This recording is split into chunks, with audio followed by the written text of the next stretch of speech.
pauulanan po tayo ng 3-point shot ng Bahrain. Yan na po ang ating ano yun. So ano pong gagawin natin? So rin po yung apat ano po dahil nabanggit na standby po pa rin sila dahil po patuloy po sa pag-appeal ang ating ano po no, ating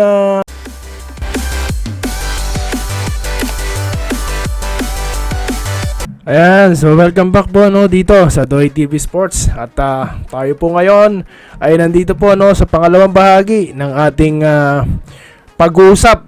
Ito po ay walang iba no kundi dito po sa Gilas, Pilipinas ano. Yan lang naman po ang ating pinag-uusapan ngayon dahil nga po papalapit na ilang araw na lang po ang kanilang laban versus Bahrain. Ayan.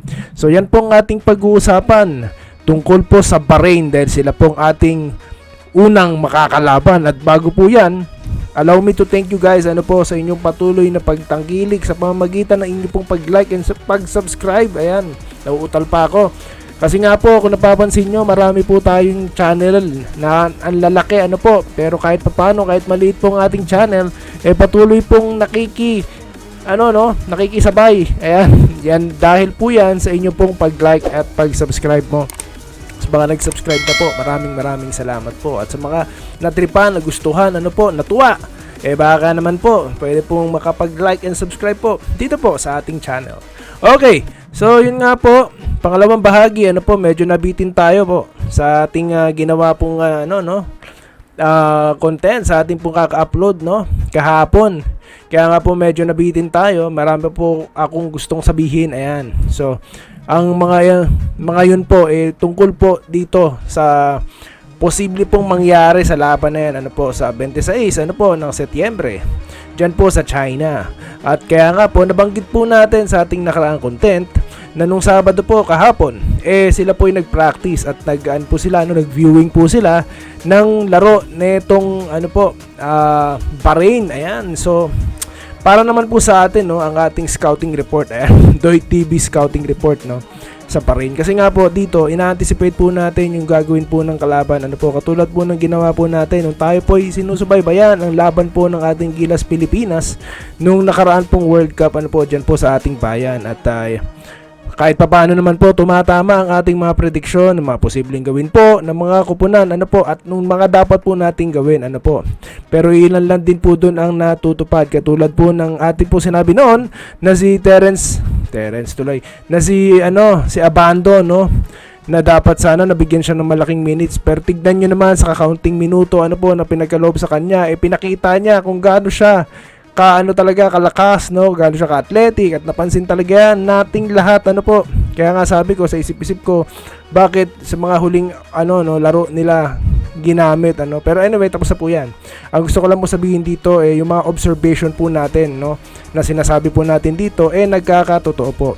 So yun nga po, ano po ang posibleng mangyari sa kanilang bakbakan against Bahrain? Anong pinaplano ng Bahrain? Ayan, base na po sa aking mga saliksik base po sa ating mga na-scout. Ayan, nakiki-scout din po tayo, of course. Talaga po palang tirahan sa labas, 3-point shots po talaga ang laro nitong Bahrain.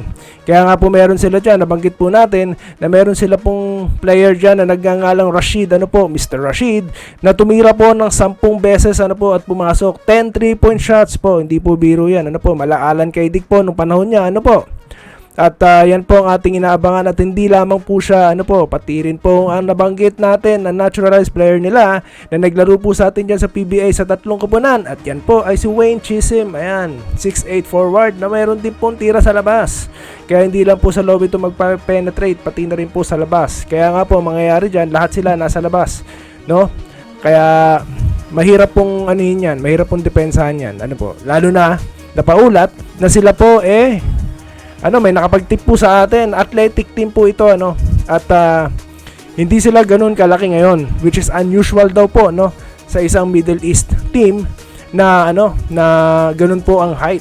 So ano pong ibig sabihin nito? Hindi na po height ang pinag-uusapan, kundi ang kanilang liksi at ang kanila pong skilled kanilang mga tira sa labas. Yan po ang dapat nating abangan, dahil tandaan po natin nung nakalaban po natin ang Sudan, actually yung kahapon sundan ako ng Sudan. Angola pala ang gusto kong sabihin nun kung saan lumamang po tayo, no? So correction lamang po, pasensya na po. So yun nga po, yung nakalaban po natin ng Sudan, nakita nyo naman po ang tira nila sa labas. Tira sila ng tira, dun po sila nakalamang ng malaki, ano po. Pero hinabol natin, no? Bumaba po ng single digit. Pero the fact po na yun ang naging dahilan para po sila lumamang, no? At tayo po yung humabol. Wag naman po sanang mangyari ito sa ating unang laban against Bahrain, ano. Kaya nga sinasabi ko lagi, wag po nating i-overlook ang ating unang kalaban, no. Wag na po muna tayong titingin sa susunod. Kumbaga ito lang po muna, no, sentrohin natin ito. Kaya nga po nagkakaroon tayo ng mga ganitong content para po emulatin tayo, ano po, na ang laro po na gagawin ng Bahrain ay possible po, no. Paulanan po tayo ng 3-point shot ng Bahrain. Yan na po ang ating ano yun. So ano pong gagawin natin? So dapat po talaga yung depensa natin, ano po, medyo maliksi dapat tayo, no? Sa first 5 pa lang po natin, ha? May nabanggit po tayo, suggestion, ano po, sa possible 3-point shot, kailangan po nating i-match ang, ano po, athletic ability ng kalaban. So dapat po, nandyan na ang ating mga athletic players, ano po. Siyempre, nandyan po ang ating Brown Me, ano? Pag sinabing Brown Me, yan po ay si Angie Kwame at ito pong si Brastin Brownlee. Ayan. So alam naman po natin, no, kung gaano po katalentado rin ang ating mga imports, ano po, or ating mga naturalized players. At samahan pa natin ng ating locals, ano po, pure, na ito pong si Japet Aguilar, at ating mga point guards, of course, ito pong si CJ Perez. Sigurado po he will malaki ang magiging gagampanan niya, ayan, sa mga plays po na ni coach team ko, ni-implement niya, no. Nakita niyo naman sa mga practice, 'di ba? Talagang seryoso na silang i-implement ang mga plays. At napansin niyo rin po doon how dominant ito pong si Junmar Fajardo na pwede po nating gamitin against Bahrain, ano po, dahil nabanggit nga na yung size nga po ng Bahrain ay hindi po kalakihan, ano po. So malaki pong advantage yan para po sa ating abay na si Junmar Fajardo. Ayan po, na pwede pong humalili or back up dito po kay Angie Kwame. Ayan. So yan po, no, ang ating lamang gustong sabihin ngayon, ng ating update. Kundi po talagang ang mindset natin, may panalo ito, pero paano po ipapanalo yan? Well, dapat po natin talagang tandaan ang game plan, sila po, no, na maglalaro dyan. Tayo lang po observant, at the same time kahit papaano nakakapag-suggest po sa ating maliit na kaparaanan katulad po nito. So yun lamang po ang ating update sa ngayon, at patuloy po tayong nakabang sa susunod na mga updates, kabilang na rin po yung 4 dahil nabanggit na standby po pa rin sila dahil po patuloy po sa pag-appeal ang ating ating namumuno dyan sa Philippine Olympic Committee na si Mr. Bumble Tolentino. Ayan. Kaya nga talagang grabe rin tong tao na to, walang pagod din sa follow up, denied, tapos appeal, biruin nyo yan. Kung ganyan po ang mindset ng ating mga namumuno, dapat po talaga full sport tayo, di ba?